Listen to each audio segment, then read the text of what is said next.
práctico, ¿sí? Vamos a tener la guía de trabajos prácticos, que en principio la guía de trabajos prácticos es bastante sencilla, pero antes que nada vamos a refrescar algunos conceptos que ustedes ya seguramente lo vieron, pero bueno, no está de más refrescarlo, y sobre todo no está de más que podamos agarrar y poder unificar un poco el tema de los términos y demás. Bueno, ustedes ya estuvieron trabajando, ¿no?, con algoritmos y pseudocódigo, ¿no? Por ahí alguien creo que había comentado que no quería volver al pseudocódigo, no quería saber nada de eso, no me acuerdo. Creo que ayer alguien se estuvo haciendo esa referencia. Si bien el pseudocódigo es el punto inicial para que nosotros podamos empezar a programar, digamos, cuando nos tocó a mí particularmente, profe, nos tocó aprender programación, a nosotros nos arrancamos con diagramas de flujo. Todos los diagramas de flujo, para cada ejercicio había que hacer un diagrama de flujo, después había que hacer el pseudocódigo, y después hacer la implementación de esos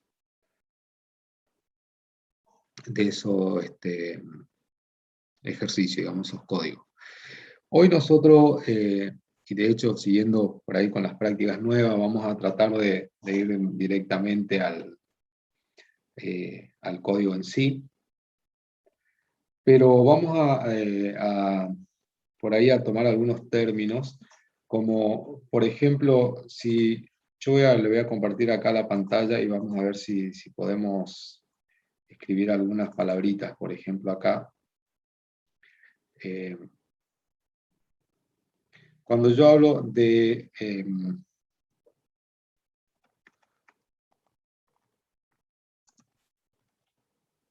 software de base, cuando hablamos de software de base, ¿a qué nos estamos refiriendo?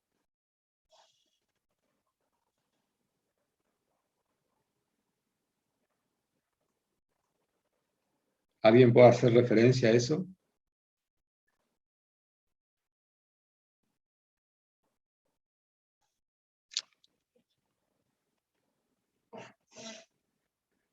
Pregunto, ¿alguien escuchó primero el término software de base? Yo lo he escuchado, profe, en la secundaria, pero realmente no me acuerdo. Yo no Eh, escuché, profe. Yo Bien. nunca lo escuché. Dentro de las clasificaciones de software, pero software de base, y bueno, y uno de los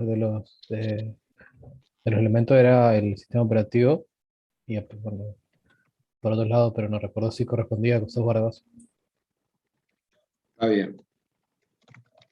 Bueno, básicamente, por ahí los dos grandes grupos de software que a veces hacemos referencia son software de base y software de aplicaciones, ¿sí? El software de base hace referencia, o nosotros por lo menos vamos a hacer referencia, y de hecho se lo conoce así como el software que corresponde a los sistemas operativos. O sea, nosotros podemos trabajar en diferentes plataformas. De hecho, Faro, que va a ser el lenguaje que vamos a usar para Faro Smolto, digamos, sería una versión de Smolto, que es el lenguaje que vamos a utilizar, Smolto, el lenguaje que vamos a utilizar orientado a objeto, o orientado a objeto puro. Puede correr en diferentes plataformas, o sea, sobre diferentes software de base, sea Windows, sea Linux, sea MacOS, digamos. Entonces, por ahí, cuando hablamos de software de base, nos estamos refiriendo a eso, al sistema operativo, básicamente. Y cuando hablamos de un software de aplicaciones, o hablamos del software de aplicaciones, son todos aquellos software que representan diferentes aplicaciones. Si nosotros lo miráramos, por ejemplo, al Faro, podríamos decir que el Faro, que es una herramienta, una versión, y tiene un entorno de programación de Smolto, podríamos decir que el Faro en sí es un software de aplicación que a su vez nos puede llegar a permitir hacer otras aplicaciones, ¿sí? Pero esas son, de alguna manera, las distinciones que vamos a hacer. Por ejemplo, si hablamos de una suite de Office, por ejemplo, sería un software de aplicación.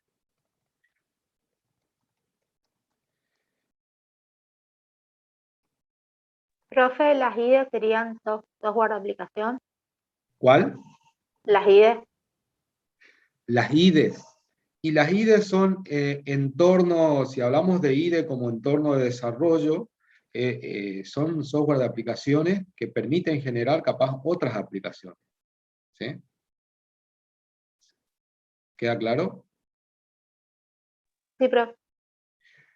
Por ejemplo, nosotros vamos a trabajar con una IDE de Smalltalk, que a su vez es como una versión de Smalltalk, que trae su propia IDE, que es Faro. ¿Sí? La IDE es Faro.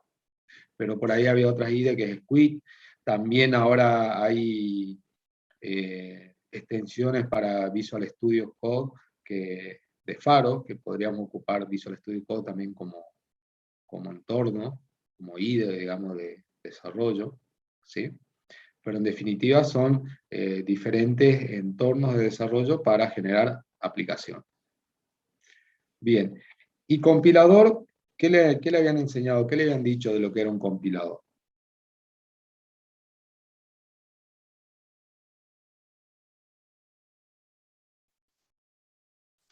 Compilador sería como el proceso de compilar. ¿Habían escuchado eso o no?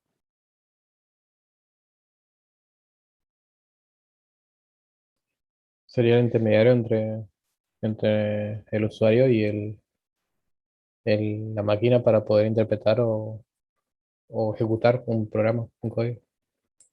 Si vamos a lo que es el estrictamente, digamos, el término, nosotros podríamos decir como que el compilador es una especie de corrector sintáctico del lenguaje sobre el cual estamos compilando, digamos, ¿sí? O sea, nosotros podríamos decir que para cada versión del lenguaje que utilicemos para programar, seguramente va a haber un compilador que permita compilar el código que se escriba para eso, ¿no? Vamos a suponer que yo, fíjense, a ver si me permite esto, digo. Fíjense que ahí ya me marcó como un error la palabra que estaba al principio, ¿sí? Y puede ser que esa palabra esté bien escrita, o esa frase, o esa oración esté bien escrita. Pero para el entorno o para el idioma que nosotros estamos usando acá, o que yo tengo definido en mi computadora, esto no está bien. ¿Sí? O sea, es como que está analizando la palabra, o de alguna manera por ahí, fíjense, que yo puedo decir,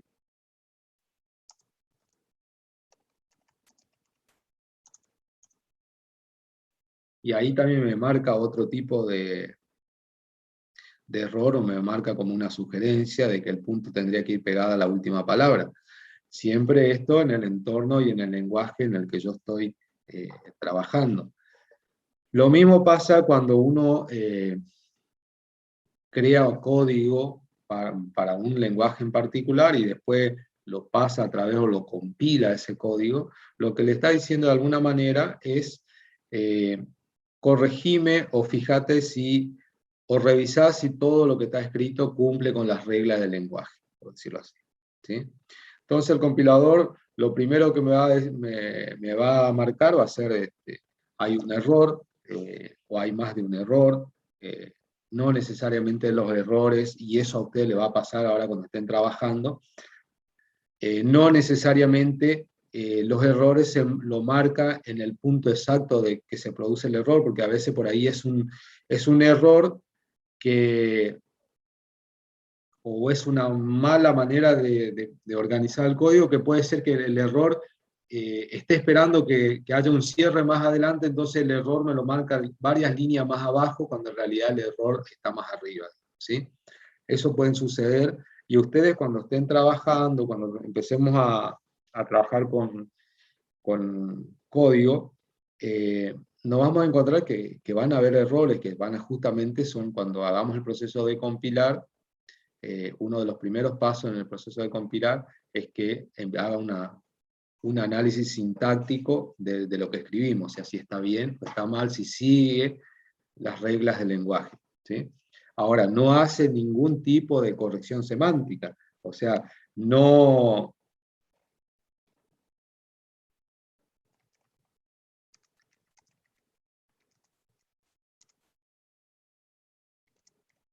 Por ejemplo, esta oración podría llegar a tener sentido, o aparentemente no tiene ningún sentido, no tiene ningún significado por ahí demasiado,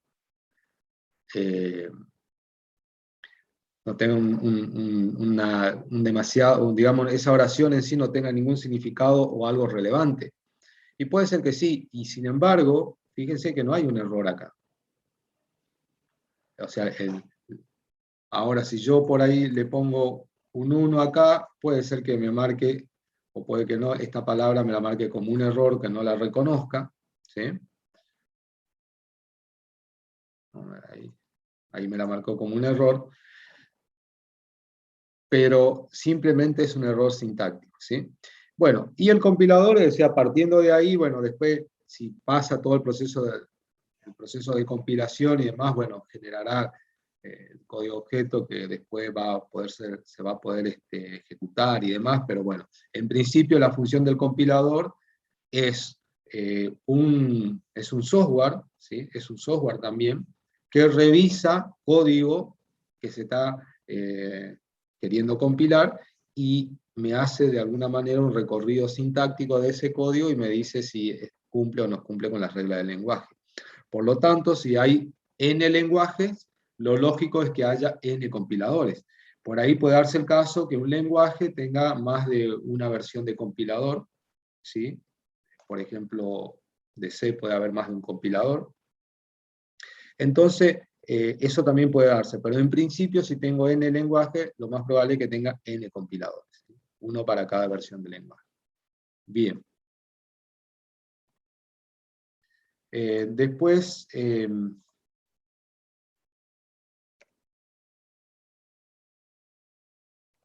vamos a venir por acá, vamos a poner programa. ¿Qué es un programa?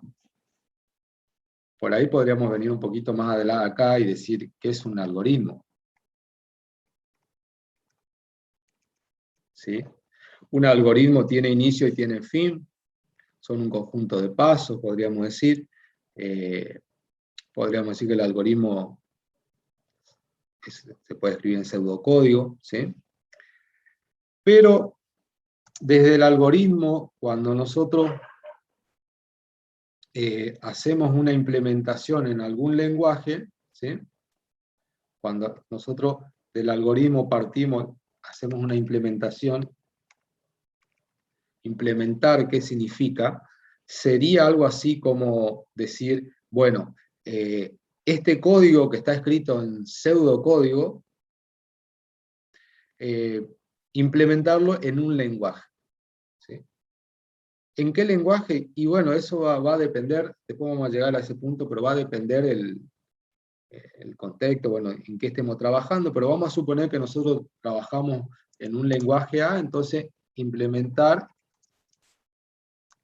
lenguaje A. ¿Cómo? No lo escuché. Pensé que habían hablado. Entonces, implementar significa pasar ese pseudocódigo a un lenguaje en particular, ¿sí? Es como traducir de un pseudocódigo a un lenguaje. Ahora, cuando yo ya hago ese proceso de llevar ese pseudocódigo a un lenguaje, podríamos decir lo que estoy obteniendo o estoy generando es un programa. Y así como si lo hacemos analogía, por ejemplo, hay un evento y tenemos el programa del evento, sería como decir, bueno, todo cómo está organizado el evento y cómo se va a llevar a cabo, ¿sí? Eso. A tal hora se hace la apertura, a tal hora a tal hora se hace la apertura, a tal hora se hace determinadas acciones. Entonces, yo podría decir, bueno, ese sería el programa del evento. Y nosotros cuando hablamos acá en términos de programación, nosotros decimos, bueno, un algoritmo lo implementamos y obtenemos un programa, que el programa, en definitiva, es un algoritmo, por ejemplo, vamos a decir así.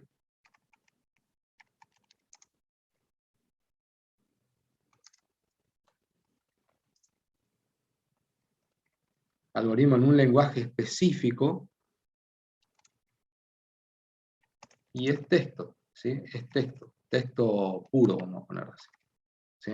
Texto puro. ¿Qué quiere decir? Que yo podría tranquilamente abrir una porción de código, podría abrir un programa y lo podría editar con cualquier editor. De hecho, yo podría, a ver si... Vamos a ver por acá.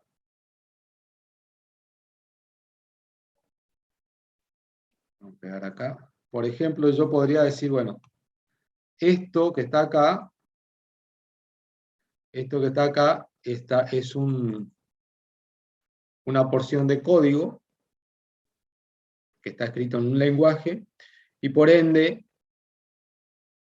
formaría parte de un programa. Y es totalmente legible y yo lo puedo trabajar con cualquier editor.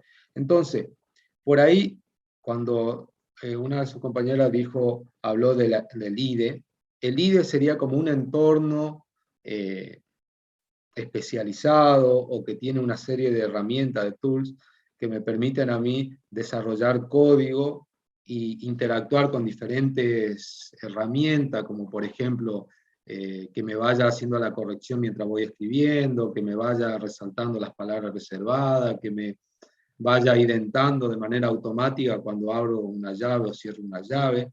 Bueno, todas esas por ahí son bondades que los IDE me pueden llegar a dar, pero si a mí no me interesa nada de eso, yo podría escribir un programa escribiendo en un editor tan básico como puede ser el Notepad o el V o el Nano en Linux, por ejemplo, ¿sí?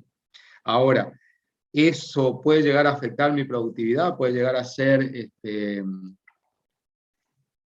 digamos, costoso para mí en términos de que tengo que escribir, es muy... digamos, difícil llevar un orden, controlar el tema de que si los errores, si no es tan visual.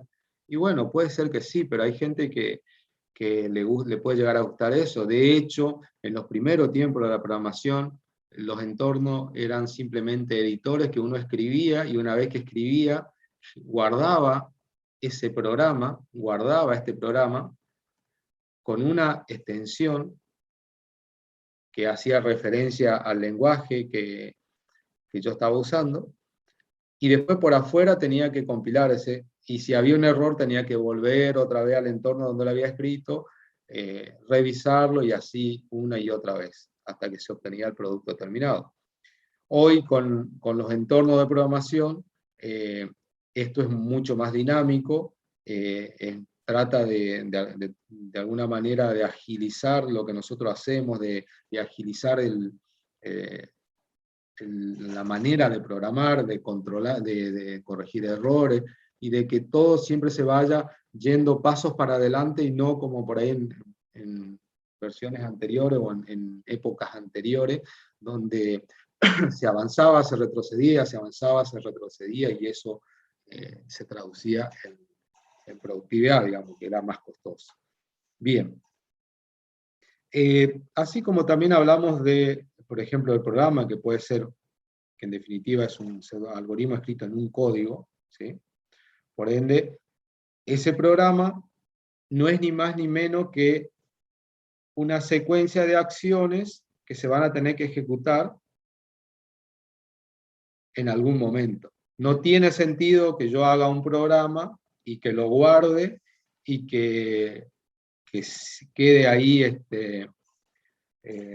históricamente, que quede históricamente guardado y que no se use para otra cosa. Porque de hecho no tendría mucho sentido hacer un programa para que no haga nada. Seguramente cuando se hacen programas es para que después uno lo pueda ejecutar. Y ahí aparece un nuevo término.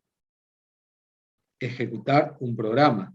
Ejecutar, nosotros usamos el término ejecutar en informática y en programación también.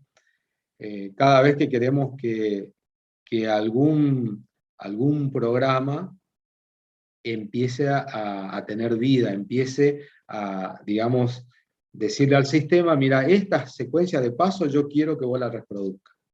Ese proceso de decirle que quiero que la reproduzca, es el proceso que uno le dice, ejecutame este programa, o ejecuta esto, ¿sí? Cuando uno hace un doble clic en un icono para que se abra un programa, lo que uno está haciendo es ejecutando, ¿sí? Esa acción, lo que está diciéndole al software de base o al sistema operativo, es decir, mira, esto que aparentemente está inerte, que no hace nada, que no tiene ningún tipo de actividad, ahora te estoy diciendo ejecutarlo, llevar a cabo todos los pasos que tiene definido. Y ese proceso de ejecutar un programa, lo que me va a generar es hacer que ese programa pase a consumir recursos del sistema. Mientras yo no ejecute un programa, ese programa es código, es texto, es como una nota que está guardada en algún lugar, pero solamente consume ese espacio que consume en cuanto a las líneas de código que pueda llegar a tener, pero no hace más que eso, no consume otro tipo de recursos, ¿sí? Ahora, cuando yo ejecuto ese programa y le digo al sistema operativo estos pasos, digamos, llevarlo a la práctica, hacerlo que tomen vida, significa ejecutar ese programa. Y el proceso de ejecutar hoy pareciera que es muy simple, pero no siempre fue tan así, digamos. ¿Por qué? Porque para poder ejecutar un programa, el sistema, digamos que lo tiene que llevar a cabo, dice, bueno, yo primero tengo que más o menos saber lo que este programa va a consumir y ver que yo tenga los recursos necesarios para asignarle eso, ¿sí? Esos recursos. ¿Y qué serían esos recursos necesarios? Y básicamente es memoria, sobre todo memoria, poder de cálculo, ¿sí? Puede llegar a ser algún otro tipo de recursos adicionales, pero principalmente el punto que más problema ha traído históricamente en la ejecución de programas es el uso de memoria. Porque antes de que haga nada, antes de que se pueda llevar ninguna tarea para poder ponerlo en ejecución, se necesitaba memoria suficiente para asignarle los recursos que ese programa necesitaba, ¿sí? Entonces, un programa, cuando vamos a suponer que la ejecución fue exitosa, pasa a constituirse en lo que es un proceso. ¿Escucharon el término este proceso? Si alguien tiene alguna definición que nos pueda aportar sobre proceso, ¿qué sería?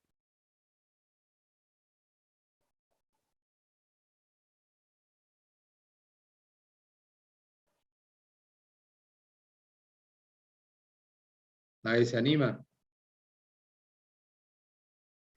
Miren que, a ver, ahí alguien escribió. O sea, acá estamos todos para equivocarnos, así que no hay problema si por ahí damos una definición que no es la que nosotros nos pareciera como la más adecuada, pero es un programa en segundo plano.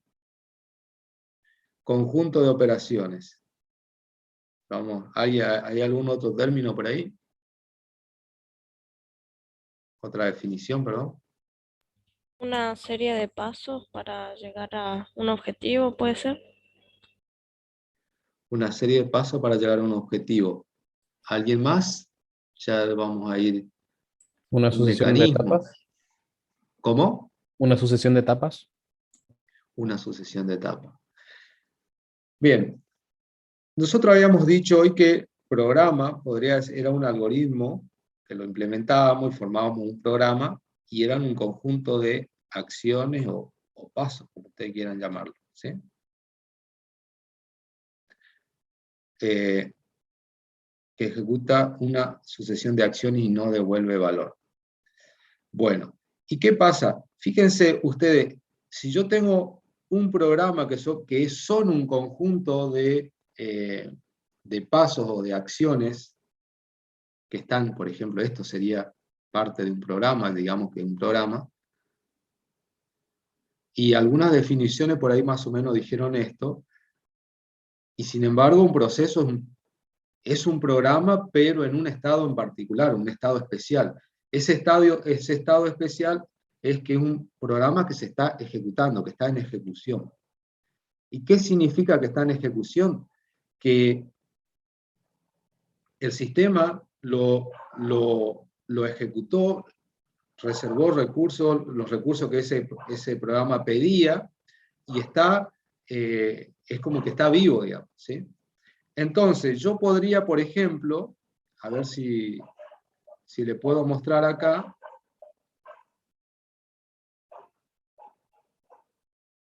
Ahí ya le comparto de vuelta la pantalla.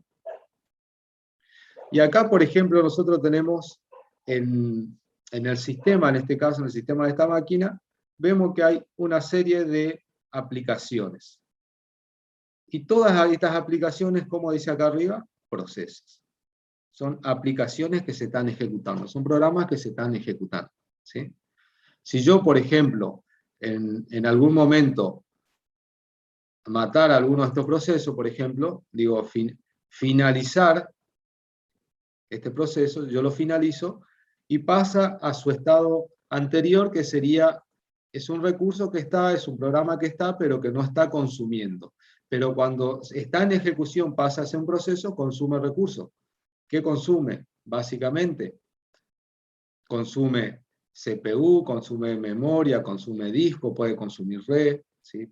Interfaz gráfica, etcétera, etcétera, ¿sí? Entonces, cuando nosotros hablamos de un proceso, para hacerla simple, diríamos es un programa en ejecución, ¿sí? Y como está en ejecución, consume recursos. Por lo tanto, si yo tengo un sistema que está escaso de recursos, ejecutar más procesos significaría que empeoraría la situación, ¿sí? Para liberar recursos tendría que detener procesos, digamos. Por supuesto que hay procesos que yo no los puedo detener porque son procesos que hacen a la salud del sistema, ¿sí? Entonces esos procesos que hacen a la salud del sistema no los puedo detener porque si no se me va a volver inestable el sistema y no podría trabajar. Pero descartando esos procesos que son necesarios para la salud del sistema, todos aquellos procesos de aplicaciones que yo no pueda utilizar, los podría detener para que no me consuma recursos. Por ejemplo, vamos a suponer que yo tengo un montón de aplicaciones residentes. No sé si escucharon el término aplicaciones residentes. Las aplicaciones residentes son aplicaciones que por ahí se ejecutan mayoritariamente cuando el sistema arranca, por ejemplo, cuando yo inicio mi computadora, hay un montón de aplicaciones que se ejecutan sin que yo la esté ejecutando de manera explícita, sino que implícitamente están ejecutándose, o sea, son procesos. Y esos procesos, a veces hay un montón de aplicaciones que están corriendo como procesos, que nosotros por ahí ni nos enteramos, y nos están consumiendo recursos. De hecho, hoy por hoy, una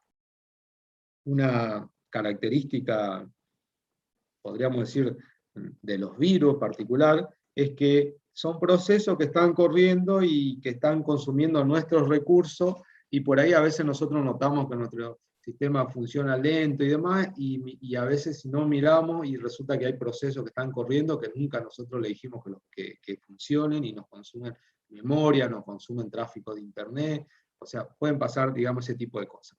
Bueno, pero en principio un proceso es un programa en ejecución. Nosotros, así como decimos, hay un algoritmo que tiene un conjunto de pasos, que debería tener un inicio y un fin, ¿sí? Nosotros, si hacemos un mal diseño de un algoritmo y lo transformamos en algo que no tenga fin, va a ser un proceso eterno, ¿sí? Que no va a terminar nunca, salvo que cuando acabe el equipo, o cuando lo mate de manera explícita, diga, este proceso lo quiero terminar, ¿sí?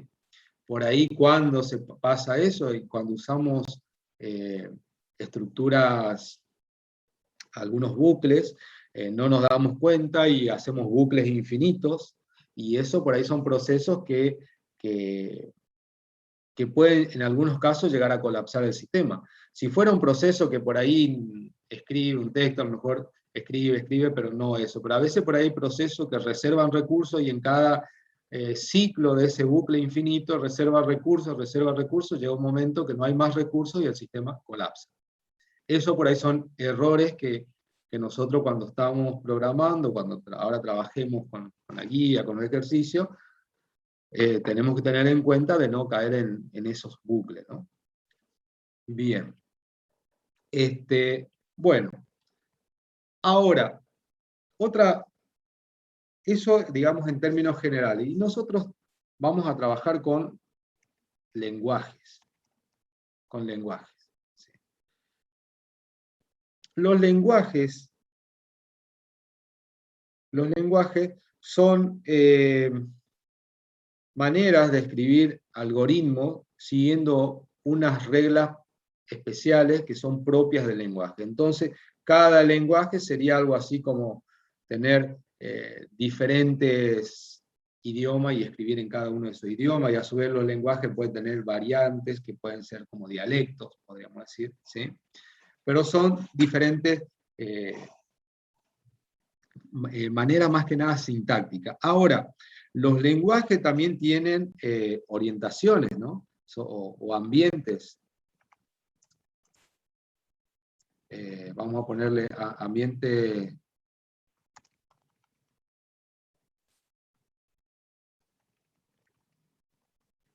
Por ejemplo, un lenguaje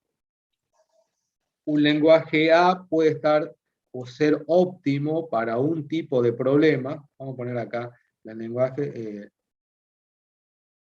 vamos a poner orientado, queda mejor.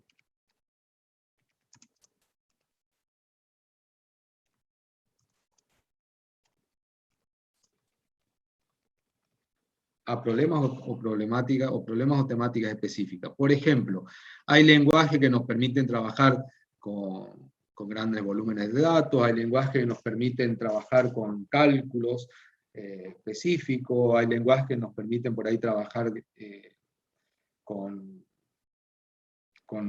ejemplos de esquemas de diseño gráfico.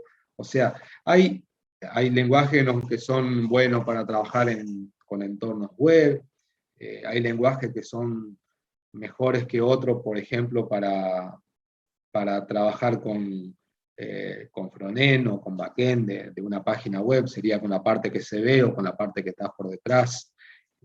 O sea, hay muchos lenguajes. Entonces, acá la pregunta que siempre nos hacemos y siempre nos hicimos es: cuando yo no sé ningún lenguaje y tengo que aprender un lenguaje, ¿y qué lenguaje voy a aprender? Y empiezo a buscar y empiezo a googlear y me encuentro que hay cientos de lenguajes y que todos aparentemente son buenos. ¿Sí? Todos sirven para todo, no todos sirven para todo, pero que todos son muy buenos, que hay mucha gente que lo usa y demás.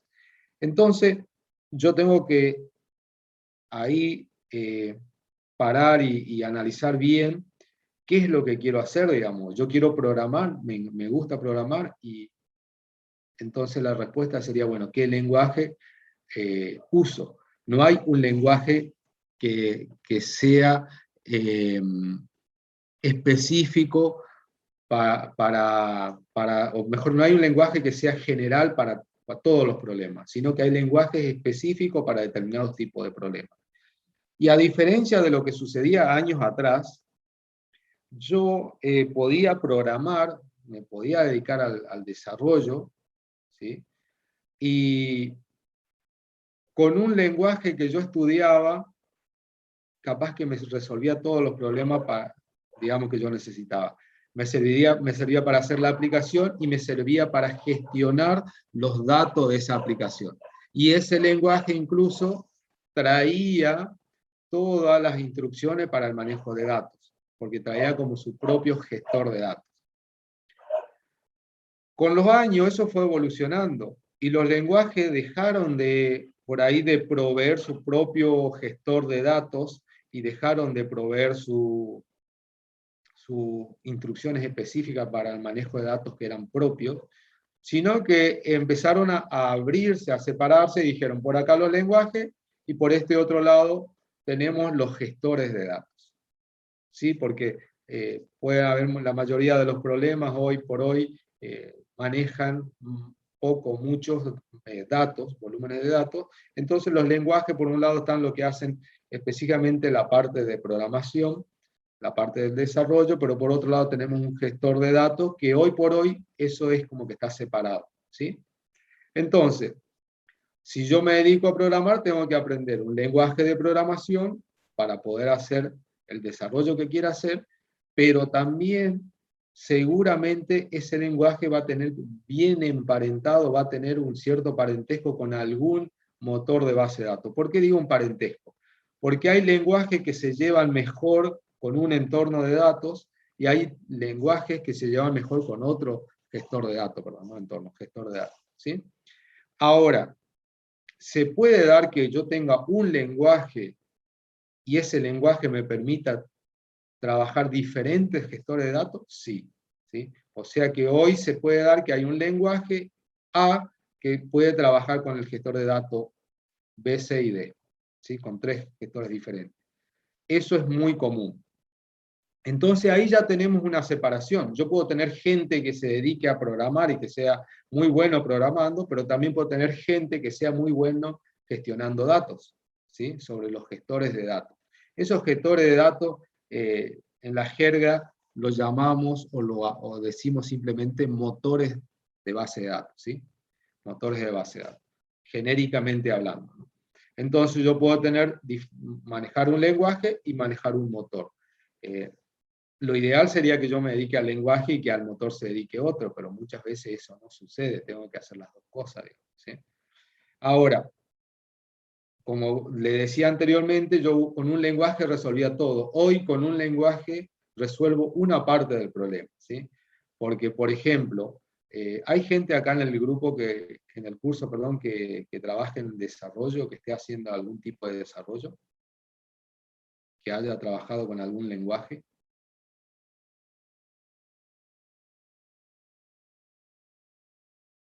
¿No? Bueno.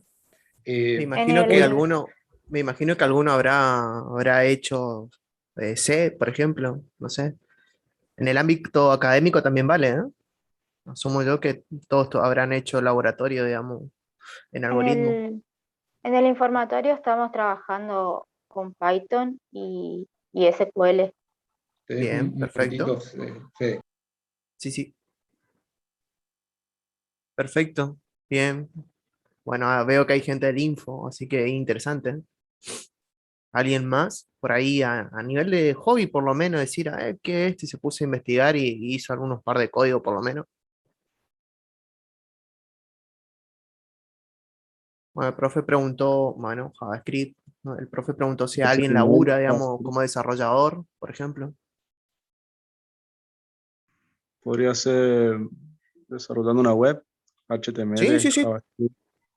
Sí, sí, bueno, sí tiene una sintaxis particular, digamos, pero sí, sí, sí, sí, sí, sí, totalmente. Páginas web tienen tecnología asociada, C++. Yo hice un curso donde nos enseñaron HTML, CSS y JavaScript para hacer páginas Genial, web. genial, genial, genial, genial, genial. Está bueno. A ver, mientras que vuelve el profe, estos son como las recomendaciones off topic que siempre yo le hago cuando van cursando. de alguien que ya pasó por la facu, prácticamente, ¿sí? Le hago esta recomendación de por ahí, ustedes que están en segundo año, y que por ahí yo hubiera querido que me digan esas cosas, ¿sí? De no estar esperando por ahí mucho tiempo como para agarrar y meterme, ¿sí? Yo entiendo que el miedo de no saber o de que digan, no, ay, odio programar, o hoy no, no sé por dónde arrancar, o todas esas cuestiones, todo el mundo la tiene, eso todo el mundo la tiene. Y ahí es donde uno tiene que buscar distintas estrategias de ver a ver cómo encarar y tratar de resolver, digamos. No todos de acá, a ver, ingeniería no solamente desarrollo web o desarrollo de aplicaciones o implica desarrollo. Van a ir dándose cuenta de que hay muchos perfiles de ahí adentro, ¿no? Alguien se puede ir a dedicar todo lo que es infraestructura, otro puede ir a ver cuestiones de redes, otro de comunicaciones, otro puede dedicarse a la parte de investigación, ¿sí? Para el que no sepa, en la Facu hay grupos de investigación. Exacto, por ejemplo, todo lo que es la parte de calidad de software es otro, ¿sí? Hay muchísimas, van a ir viendo que hay muchísimas ramas y que por ahí usted en este transcurso que van haciendo, van cursando, está bueno de que también, más allá que uno diga, ay, tengo que completar las horas de las cátedras y ay, es un bodrio, voy a hacerlas más fáciles. Yo entiendo porque muchas veces caemos en eso, ¿sí? Pero lo bueno es que le sirva a usted como decir, a ver, me gusta mucho lo que es desarrollo. Bueno, por ejemplo, yo como alguien que le gusta mucho el desarrollo, yo le diría, hagan, por ejemplo, cliente-servidor, por ejemplo. Para mí es de la materia más completa respecto a lo que es realizar algo y ver algo que verdaderamente en cuestiones de desarrollo completo a nivel de aplicaciones. Obviamente las cuestiones cambió de cuando yo cursé, por ejemplo, las materias no te obligaban a hacer programas o te obligaban a resolver algo, digamos, codificar algo, ¿sí? Hoy muchas de las materias le obligan a hacer algo, digamos, ¿sí? Entonces cambió un poco. Entonces van teniendo un poco obligadamente tener que hacer algo en grupo, ¿sí? No le esquiven, traten de ver algo. Obviamente a la larga algunos se van a dedicar a otras ramas, pero les digo yo de que de a poquito vayan metiéndose, ¿sí? Traten de ser autodidactas. Tiempo hay, les puedo asegurar que tiempo hay. Uno dice, no, no, tengo que terminar de estudiar y recibirme y listo.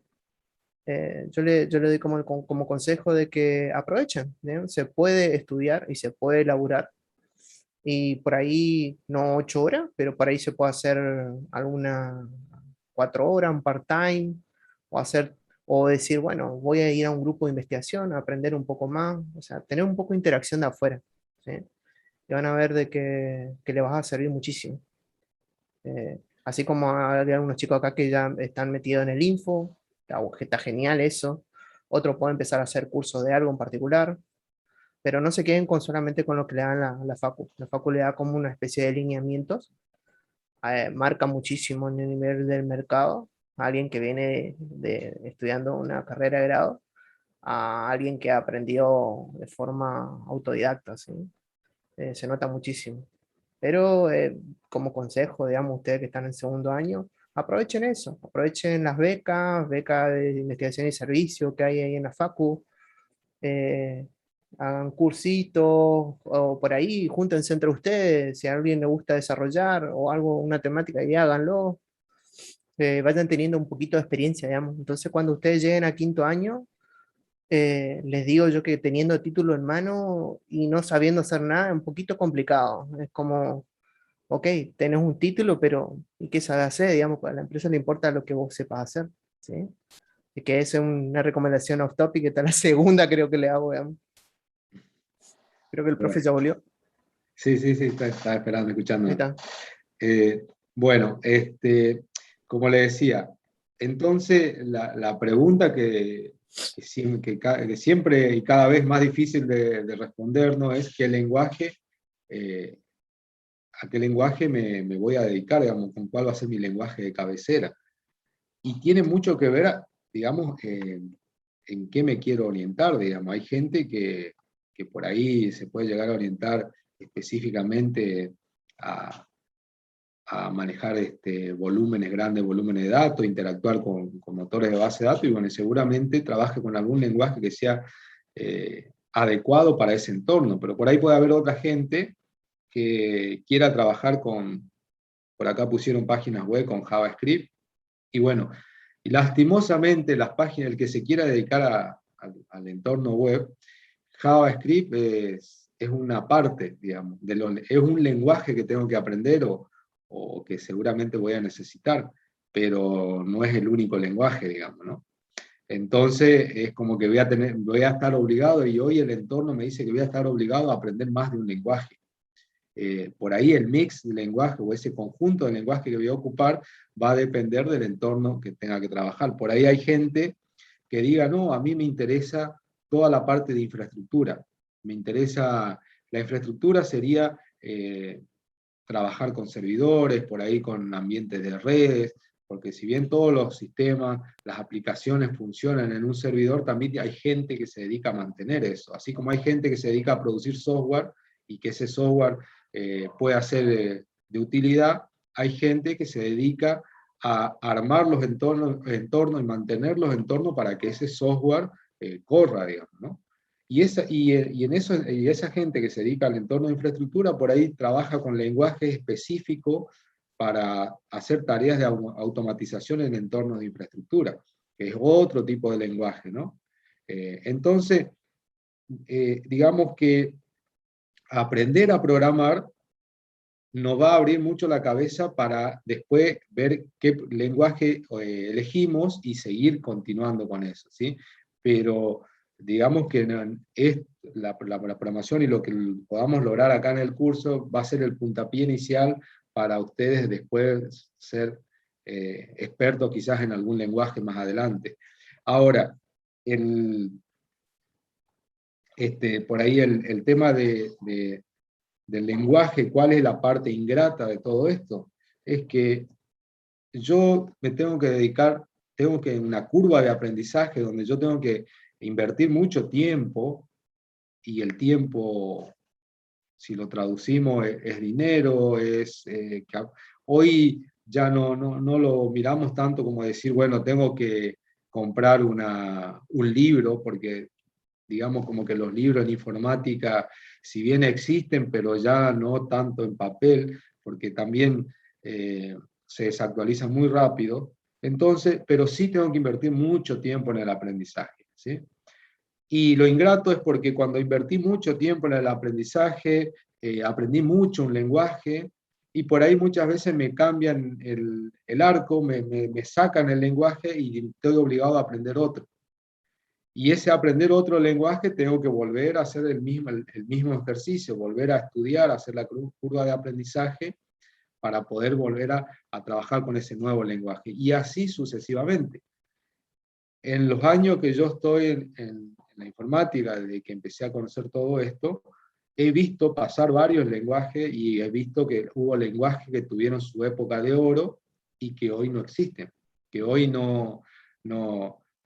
así como por ahí decimos en el fútbol, no existe ese club, bueno, hay lenguajes que no existen, pero verdaderamente no existen porque dejaron si yo los quiero ir y conseguir por ahí, no los encuentro, digamos, ¿sí? No hay versiones nuevas de esos lenguajes. Y muchas veces eso pasa porque la tecnología del lenguaje o que usaba ese entorno se volvió obsoleta, porque las empresas muchas veces han comprado lenguaje para después hacerlo desaparecer y hacer prevalecer su propia versión del lenguaje. Y eso, bueno, es la parte, digamos, con la cual vamos a seguramente convivir, porque permanentemente aparecen nuevos jugadores y van desapareciendo otros. Por ahí hay algunos lenguajes que se han mantenido en el tiempo, que vienen desde los principios de la programación y siguen estando, como por ejemplo en el caso de C, ¿sí? C o las variantes de C, C++, siguen estando, digamos, ¿sí? Han pasado muchos años y siguen estando. Pero hubieron otros lenguajes como BASIC, como Fortran, por ejemplo, como Lisp, que son lenguajes que tuvieron su buena época, pero hoy han sido reemplazados, sustituidos por otros. Han aparecido lenguajes nuevos, que están muy de moda hoy por hoy, que es Python, por ejemplo, JavaScript, ¿sí? Y otros lenguajes que tuvieron su auge hace unos años atrás y hoy están en una pendiente decreciente, como por ejemplo PHP, ¿sí? Y así es lo que hoy nos toca en el mundo de lo que son los lenguajes. Entonces, aquel que diga, yo no voy a aprender un lenguaje para después tener que dejarlo y aprender otro, bueno, no se va a tener que dedicar a la programación, porque la programación se trata de eso, de un aprendizaje constante y permanente. De hecho, cuando nosotros empezamos, el paradigma que usábamos de programación o el estilo de programación que usábamos era el estilo estructurado, ¿sí? O sea, no existía ni en la bibliografía que estudiábamos, no existía el concepto de objeto. Y hoy, cuando hablamos de lenguaje de programación, seguramente estamos, directa o indirectamente, estamos haciendo referencia a objetos, ¿sí? Mayoritariamente hoy por hoy los lenguajes de programación tienen su componente orientado a objetos, y eso es lo que a algunos lenguajes no lo supieron ver y bueno, le costó la existencia, ¿sí? No han acompañado ese proceso, entonces la gente optó por otra cosa, ¿sí?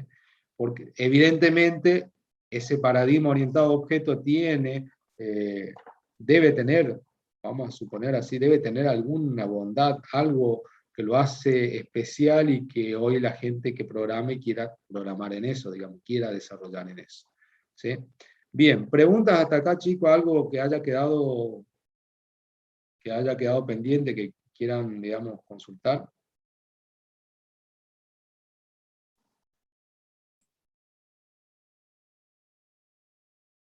Por ahora nada, Bien. profe.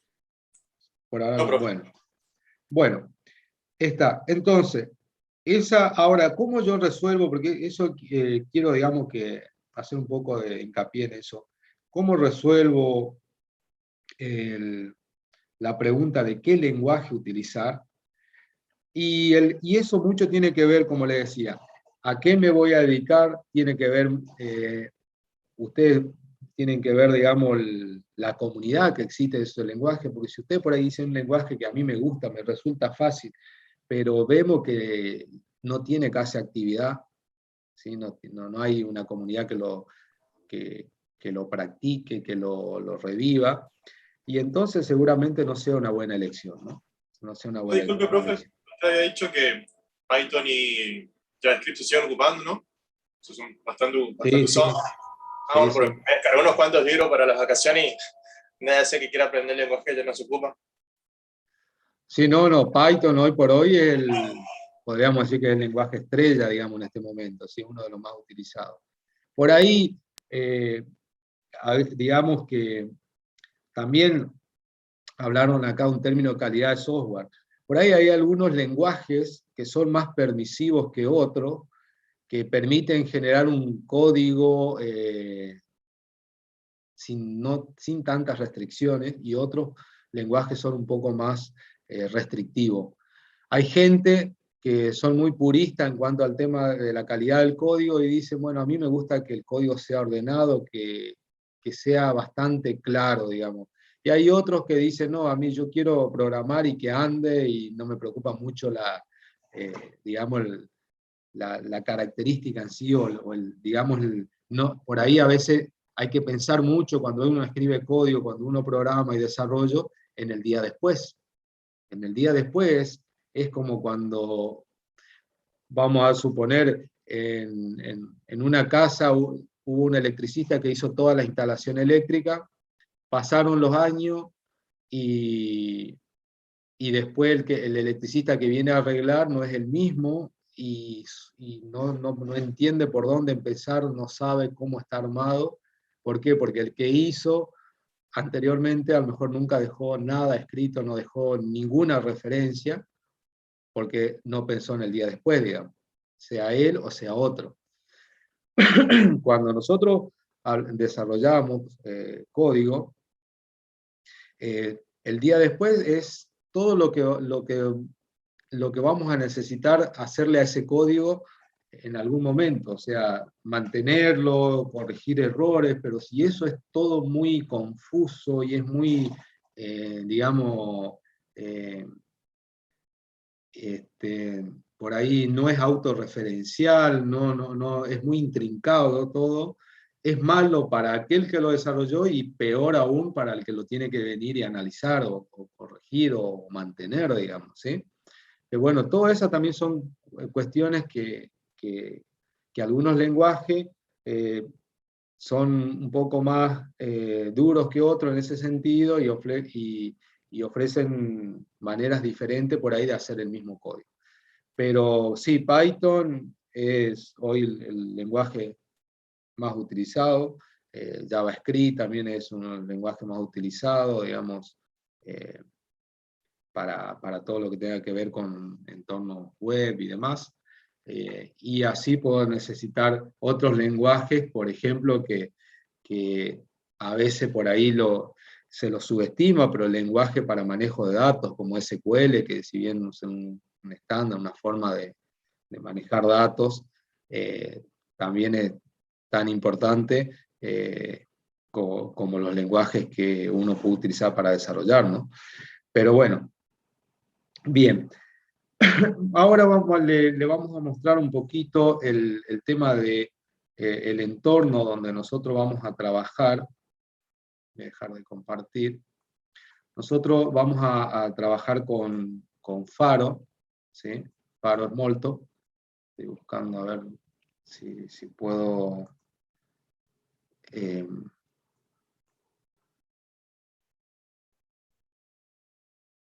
acá está. Bueno, ahí estoy. Ahí le voy a compartir un poquito la pantalla de nuevo.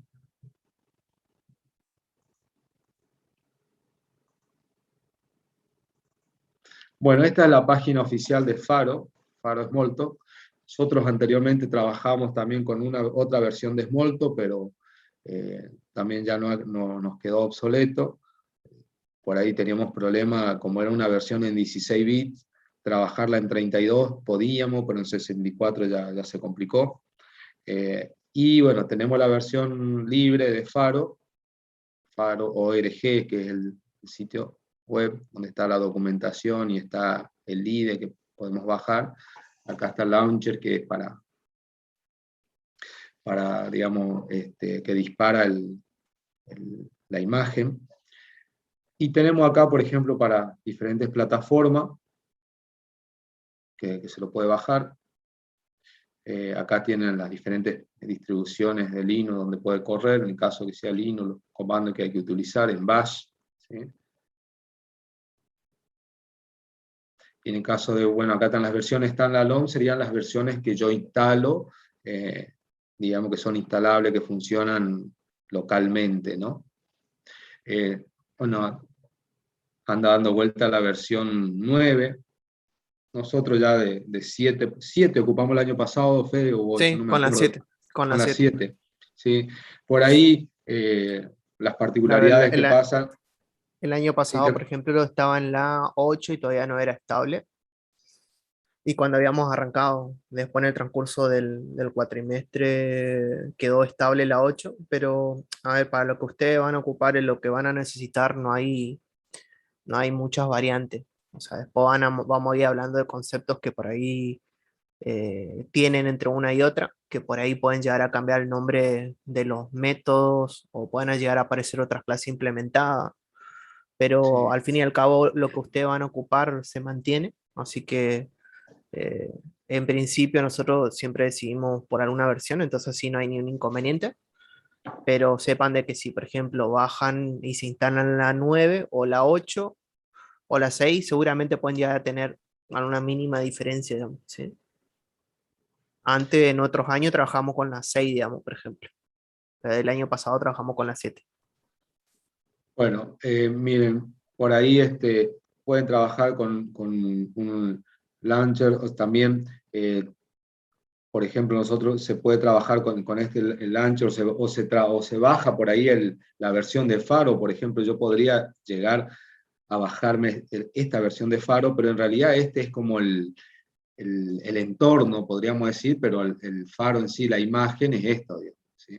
Me bajo una versión 7 y demás, entonces cuando yo la ejecuto, elijo la imagen con la que quiero ejecutar, y a partir de ahí empieza a correr. ¿Sí? Pero siempre por ahí lo único que tienen que tener en cuenta, no solo en Faro, sino en cualquier lenguaje que ustedes trabajen, siempre es importante saber en la versión que estoy trabajando, porque por ahí a veces pasa que se hacen movimientos de código y ese tipo de cosas se lleva de un lugar a otro, y por ahí resulta que mi máquina andaba y lleva a otro lado y no funciona, y a veces son problemas que pasan cuando cambian las versiones. A veces una clase pasa a ser deprecada, o sea, ¿escucharon el nombre por ahí? No, digamos, una clase por ahí pasa a ser declarada obsoleta, ¿sí? Que en programación se escribe deprecade, sería, deprecate, y esa clase dejó de existir en una versión y aparece otra, o simplemente dejó de existir y los métodos que estaban ahí los movieron a otro lugar. Bueno, eso por ahí es los problemas que se pueden llegar a suceder con las versiones, ¿no? Bueno, bien. Ahora sí le voy a mostrar el entorno de Faro, que es más o menos es con el que vamos a trabajar. Por ahí tenemos la posibilidad de cambiarle el color de fondo. Pero en principio, así como ustedes lo ven ahí, es como aparece Faro cuando ustedes lo inician, ¿sí? Este sería el entorno de Faro, bueno, algunos tips, ¿sí? Aprender Faro, por ejemplo, acá hay algunos lugares, algunos libros, algunos recursos para aprender. Y esto sería el entorno, digamos, básico inicial. Y nosotros acá, si hacemos un clic con el mouse, con el botón izquierdo del mouse, sucede esto, y si hacemos un clic con el botón derecho, sucede esto, ¿sí? Con el botón izquierdo, por ejemplo, acá tenemos una serie de menús que nosotros vamos a trabajar principalmente con uno que dice Playground, acá, ¿sí? Con esta entrada que dice Playground. Y esto lo que tiene es una ventanita donde yo puedo escribir algunas líneas de códigos muy simples que pueden llegar a ser digamos, que es donde nosotros vamos a ir probando nuestros ejercicios, ¿sí? El Faro lo que tiene, trabaja con un concepto de programación orientada a objeto puro, o sea que yo no podría, por ejemplo, decir si condición, entonces acción, sino acción 2, por ejemplo. Esto en Faro como tal no existe esa forma de escribir el código, ¿sí? Entonces a nosotros por ahí nos va a dar vuelta un poco nos va a mover los cimientos de lo que traíamos de algoritmo, porque esto en realidad en Faro no es tan así, ¿sí? Porque lo que escribí acá es un esquema podríamos decir, de programación estructurada clásica, y en el caso de Faro orientado a objeto, o del paradigma orientado a objeto, todo lo ve como un objeto, y por lo tanto no sigue la misma regla, pero semánticamente o conceptualmente sí. Carlos, creo que Sí. no, o al menos yo no escucho. No sé si alguno de los chicos. ¿Me Sí, se escuchan escucha. ustedes? Yo lo escucho, Creo que pero se sí. Sí se escucha. escucha. Sí, ¿me están escuchando? ¿Me escuchás, Fede? Sí, sí, sí, sí, sí, sí. Está bien. Bueno, bien. Así que bueno, entonces esto es lo que a nosotros, digamos, no va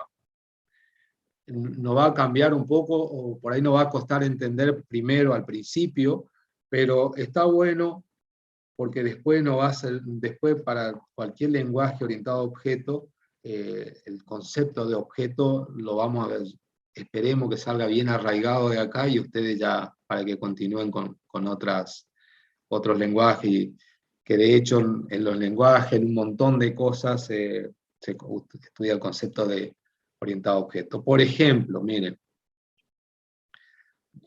vamos a hacer el clásico de factorial, digo 3 factorial, ¿sí?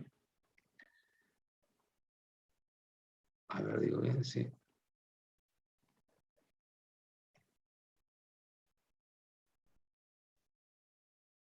A ver si me sacó una ventana de... Bueno, acá hay algo que no está bien, porque seguramente habré grabado alguna imagen, la pisé. Vamos a ver si...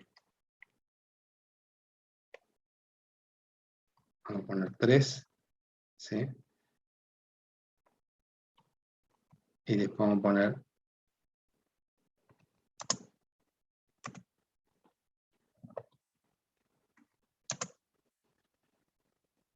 A factorial. A ver ahí.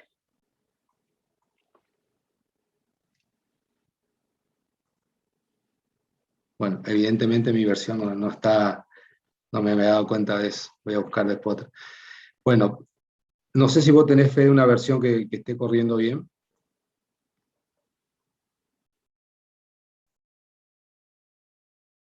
No me escucho. ¿Cómo? No tenés una versión, porque se ve que está pinchada esta versión, no me había dado cuenta de eso. ¿Qué problema? No me está, a ver, Escribirle 3 factorial, no, ya lo escribí, ¿eh? pero no con el signo de factorial. 3, espacio, fac. Exacto. Tenés razón. No, yo lo tenía sobrecargado. Ahí. Bueno, ahí Pasa que está. vos te estabas acordando de la vieja. Sí, bueno, ahí está. Ahí está. Bueno, fíjense, acá, por ejemplo, vamos a poner acá. Ahí te A están ver si... preguntando, Carlos, si cómo accediste a la pantalla del Playground. Ah, bien. Ahí, chicos, ahí le muestro de vuelta a la pantalla del Playground, botón izquierdo, Tools, Playground. Acá tienen el método rápido, ¿sí? El hotkey. Si no, también deberían ser por acá, Tools, Playground, arriba en el menú. Acá. Por ahí, si alguno se pierde, consulten así como están haciendo, o no tengan miedo de cortar y preguntar, digamos, ¿sí? O escribir, igual yo estoy mirando también. Cualquier cosa también esto, porque por ejemplo ahora están atendiendo y después se van a poner a jugar.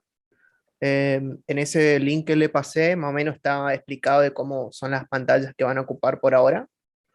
Y hay más o menos algunos comanditos interesantes de interés que seguramente van a ocupar ustedes, digamos, ¿sí? Así que Ahí, le dejo eso como material aparte y también por ahí la distinta forma de instalación, digamos, que por ahí alguno, depende de cada uno que lo que quiera elegir. sí, acá le quería, por ejemplo, yo estoy usando una versión de imagen, le voy a copiar el nombre, pero solamente para que...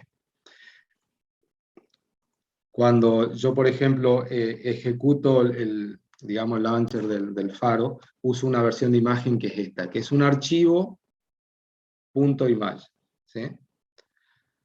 ¿Y qué particularidad tiene, o qué particularidad tiene Faro? Que en realidad es una imagen, es un archivo que se va actualizando cada vez, o yo puedo decidir actualizándola cada vez que voy haciendo cambios, ¿sí? Vamos a suponer, yo puedo llegar a hacer un agregado a Faro, y cuando quiero salir de Faro me dice, ¿quiere estos agregados que usted hizo, lo quiere guardar?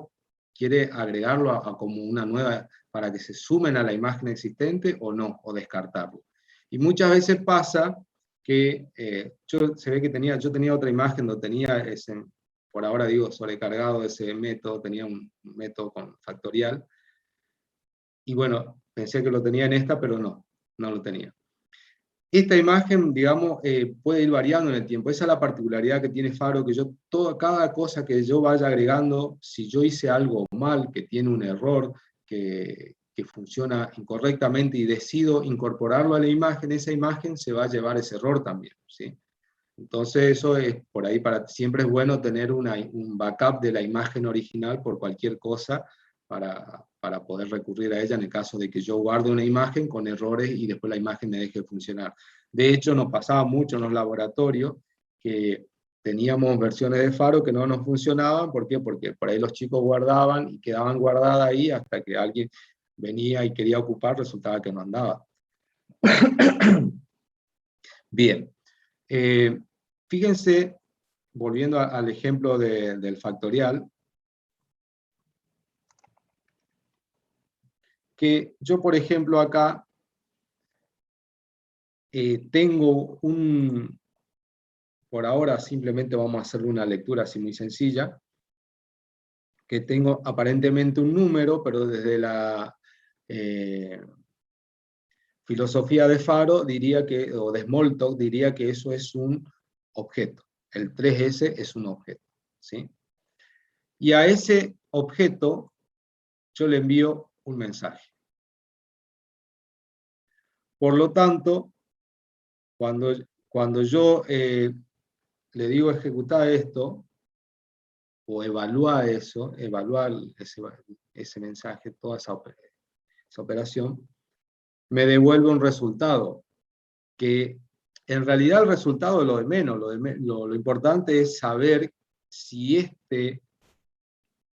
esta palabra que figura ahí tiene definido algo, o sea, si el objeto, en este caso un número, tiene definido un mensaje que se llama factorial y a su vez dentro de ese mensaje hay algo que resuelva. Fíjense que si yo hago esto,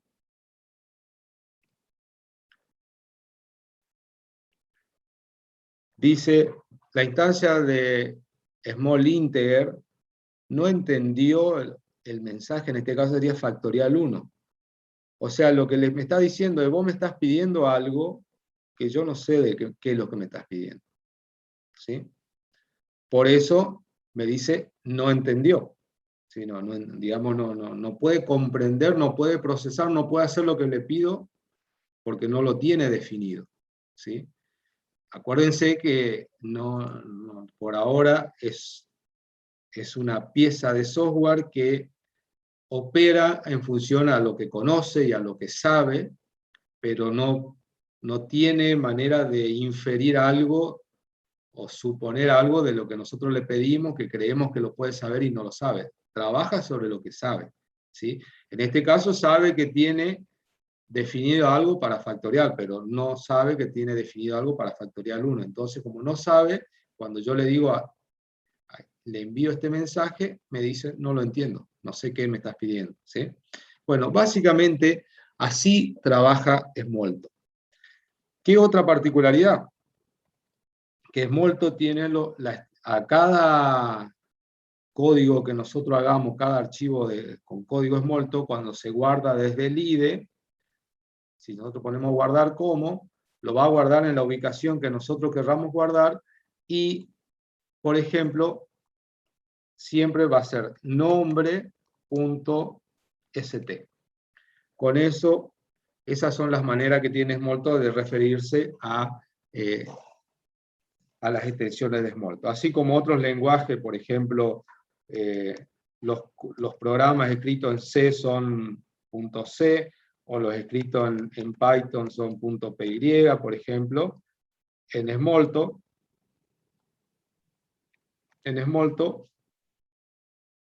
la extensión que se usa es st. ¿Sí? Y básicamente la extensión no es que sea determinante, no es que yo diga, bueno, yo abro un archivo con la extensión st, y ese archivo con la extensión st es un código de Smalltalk. No, eso es falso. Sino que se acostumbra a ponerle una extensión para que sirva por ahí de referencia de que el archivo es de Smalltalk. ¿Sí? Así como nosotros tenemos un documento de Word y sabemos que puede ser doc o docx, que yo a cualquier archivo le ponga la extensión doc o docx, no significa que sea de Word, pero sí me sirve de referencia. Y hoy por hoy en los sistemas se acostumbra mucho a asociar una extensión de archivo con una aplicación. Por eso cuando ustedes hacen un doble clic sobre un archivo docx, seguramente lo que va a tratar de abrirse sea un Word. para ese Word, que es la aplicación de ese archivo. Pero eso no es sinónimo de que el archivo sea de Word. No sé si se entiende eso. O sea, la extensión sirve de referencia, pero no garantiza que lo que esté adentro sea código, en este caso de Smalltalk si tiene la extensión ST. ¿Queda claro? Bien. Sí. Sí. Bueno, también nosotros podríamos, digamos, llegar a tener diferentes archivos en la medida que vayamos avanzando en el desarrollo de las clases, nos vamos a encontrar que por ahí vamos a tener un archivo que contenga varias partes o vamos a necesitar varios archivos. Vamos a ver que esos archivos que por ahí nos movemos entre, por ahí no, vamos a suponer un compañero hace un ejercicio, otro hace otro y hacemos un intercambio. Bueno, puede darse el caso que esos archivos se tengan que ir incorporando al entorno de Smalltalk de una manera por ahí muy particular sin tener que pegar, copiar y pegar, digamos, ¿sí? Bien, bueno, yo quería, otra cosa, quería mostrarle un poquito la guía con la que vamos a trabajar. A ver dónde estoy. Acá está. Acá tenemos la guía de trabajos prácticos, que si ustedes miran, acá hay algunos comandos que tenemos, como por ejemplo, esta ustedes la pueden tranquilamente resolver. ¿Y cómo lo resolvemos en Smalltalk? Es muy simple, muy simple. Simplemente agarramos, seleccionamos una expresión,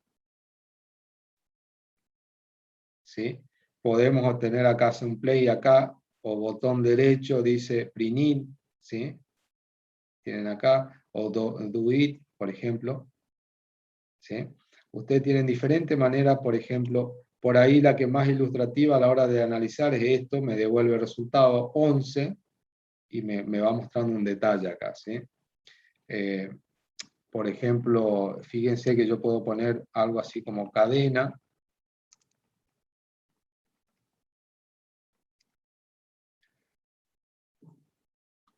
y yo puedo evaluar esto.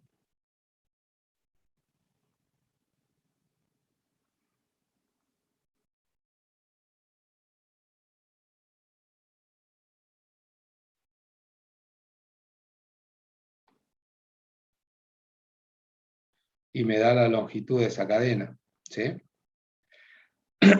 ¿Por qué me había dado error anteriormente? Porque yo había puesto cadena así. Y cadena así, todo texto que vaya entre comillas doble es un comentario. Fíjense cómo cambia el color, ¿sí?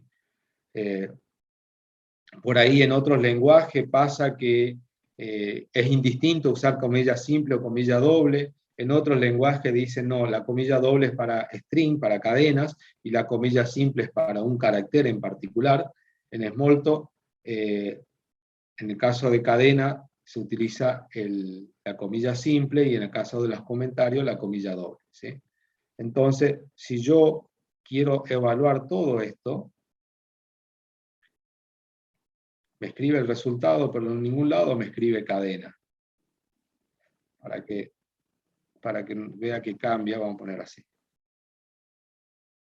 Cambió a 9, pero en ningún lugar me escribió la palabra cadena. ¿Por qué? Porque esta cadena es un comentario que me sirve a mí nada más, pero no es parte digamos, de la ejecución del código, no es parte de, digamos, que tiene relevancia, simplemente sirve a los efectos de documentar lo que voy haciendo, ¿sí? Bien, entonces, la guía esa está disponible en el campus para, no sé si tuvieron acceso a la guía,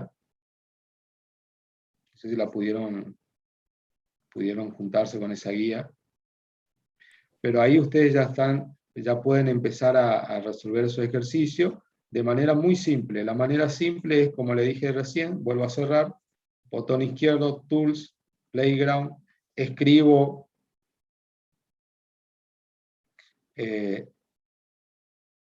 la expresión, la selecciono y hago una evaluación y me dice en este caso si es verdadero o falso. ¿Sí? ¿Está? Sí. Sería bueno que todos bajen la guía y puedan empezar a desarrollar los ejercicios de ahí, de ese punto. No sé, Fede, si vos querés agregar algo más. No, a ver, justamente esto vamos a ir, seguramente vamos a retomar la clase que viene, la del miércoles, y vamos a ir viendo cosas particulares que en teoría, a ver, parece tonto o el que la hizo o el que ahora lo va a sentar a hacer, porque tranquilamente se emocionó tanto con esto que hablamos de programación, nuevo lenguaje, va a agarrar la guía, que pues me imagino que alguno va a agarrar la guía y va a empezar a ejecutar y va a empezar a ver resultados, ¿sí? Va a ver que por ahí el primer TP parece tonto, porque es prácticamente una especie de copiar y pegar, y ver un resultado, y en algunos casos no van a ver que tienen una salida con algo en particular, y en otros casos le puede ser que le den errores. Lo importante es que vayan tomando, o sea, como consejo, que esto es importante para el primer parcial, justamente. O sea, toda esta primera parte que parece tonta es importante para el primer parcial. Estos son tips que lo voy tirando y de tratar de entenderlo, justamente. El laburo que ustedes tienen que hacer, que pueden hacer ustedes o que la clase que viene que vamos a hacer, seguramente, no sé, vamos a ver cómo nos administramos, si hacemos por grupo y le damos un conjunto no sé, de instrucciones para ir para analizar y después y las charlamos, vemos de cómo lo manejamos con el profe, pero básicamente lo que ustedes tienen que hacer es copiarlo, tratar de no hacer un control C y control V, sino, o a lo sumo, copiar siendo consciente que es lo que estamos copiando, y analizar y tratar de jugar a un juego de decir, bueno, a ver, esto, ¿qué en teoría interpreto yo que debería de hacer? ¿Sí? Entonces, uno ejecuta, antes de ejecutar, piensa, dice, por ejemplo, este 5 mayor a 2, uno podría decir, bueno, esto está evaluando si dos números, por ejemplo, está queriendo comparar si entre dos números, si es mayor, ¿no? Si el de la izquierda es mayor al de la derecha, por ejemplo. ¿Me devolverá algún booleano o me devolverá algún mensaje de texto diciendo sí, no, o me devolverá un true, false? Eso es lo que ustedes tienen que agarrar y analizar. Y una vez que ejecutan, corroboran esas cuestiones, ¿viste? El orden que están las secciones de los ejercicios tiene un motivo, porque van a ver que por ahí le llaman mensajes unarios, mensajes binarios, mensajes palabras clave, van a ver cosas de orden de ejecución, ¿sí? Porque también tiene un orden de cómo se ejecutan los mensajes, van a empezar ahí viendo esto de que ya le adelantó el profe de objetos, de mensajes, vamos a empezar a hablar de cuestiones que se llamen clases, y ver a ver cómo es la relación entre todos estos conceptos, que a medida de estas clases vamos a ir viendo eso. Entonces, en principio, si alguien por ahí se emociona y quiere arrancar, agarrar con el TP, hacerlo con ciencia y viendo los resultados. En todo caso, la clase que viene, por ahí nosotros siempre en clase siempre tomamos algunos ejercicios en particular, decía, a ver, vamos a ver qué es lo que hace esta expresión, ¿sí? En particular, no es que vamos a ir resolviendo todos los puntos del TP, ¿sí? Entonces, imagínense que alguien hizo todo, nosotros vemos algunos puntos y dice, profe, tengo una duda en uno que yo lo probé, me dio tal cosa y pensé que tenía que hacer tal cosa. Bueno, en ese momento en ese momento seguramente lo charlaremos y veremos ahí en ese momento, ¿sí? Pero es importante que ustedes también empiecen a hacer esa tarea de, bueno, a ver, de tomarse el tiempo y revisar, digamos, ¿sí? En principio es eso, ¿sí? Hay mucho contenido indirectamente que es importante para el primer parcial, que está metido ahí justamente en ese TP1. Y después va a haber muchas consultas en las cuales por ahí la van a decir, ¿te acordás en el TP1 cuando hacías tal cosa? Anda y mira, ¿sí? Entonces es importante que le den importancia a eso. Lo mismo, o sea, seguramente alguno ya o habrá instalado Faro o lo va a hacer. También si tienen problemas, la próxima, al inicio de clase consultaremos si alguien tuvo inconveniente. Yo sé que seguramente entre ustedes como compañeros deben charlar, digamos, porque tienen otras materias en común. traten de resolverlo y si no, vamos a ver, digamos, ¿sí? Yo personalmente, bueno, ya mío que estamos terminando. Personalmente, generalmente todos los años lo que hacemos hacemos tipo alumnos conmigo, aparte, así como algo más fuera de cátedra, digamos, para ayudarlos en algunas cuestiones que por ahí puedan ya necesitar, digamos, ¿sí? Por ahí este año estaba mirando de otra cosa que no sea por ahí usar un grupo de Facebook, sino usar algo que sea un poco más cómodo y que esté un poco más organizado, ¿sí? Así que voy a ver qué es lo que puedo pensar. Por ahí imaginaba un Discord, pero no sé qué tanto usan un Discord. Algo donde tenga más secciones y tenga más control, digamos, esté más organizado, como para que ustedes busquen. Y que puedan usar para consulta entre ustedes, o si quieren revisar algo, o por ahí hay una duda general de algo de todos, y bueno, o consulta de grupos, ¿viste? Justamente para los TP que después puedan venir, ¿sí? No hay problema mientras yo pueda y tenga tiempo disponible, porque también tengo mis cosas, les daré una mano, digamos, ¿sí? Eso lo hablamos después, digamos. Profe, para la próxima clase, ¿hasta qué ejercicio podemos hacer ahora? A ver, yo no tenía, a ver si tengo la guía a mano.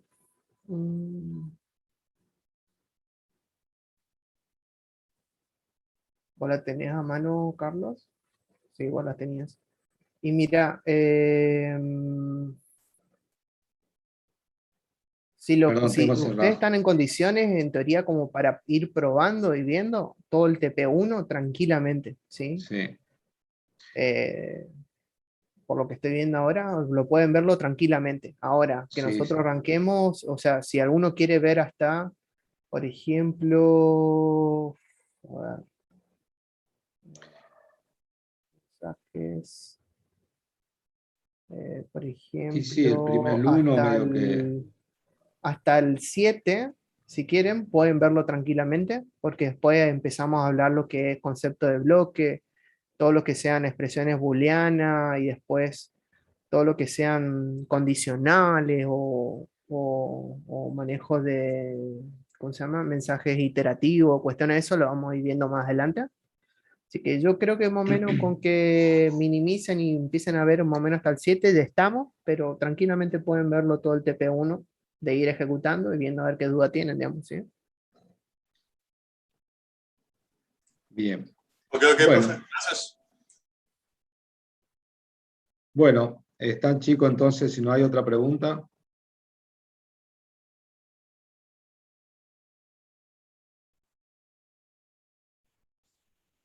Estamos Claro, libres, profe. están libres.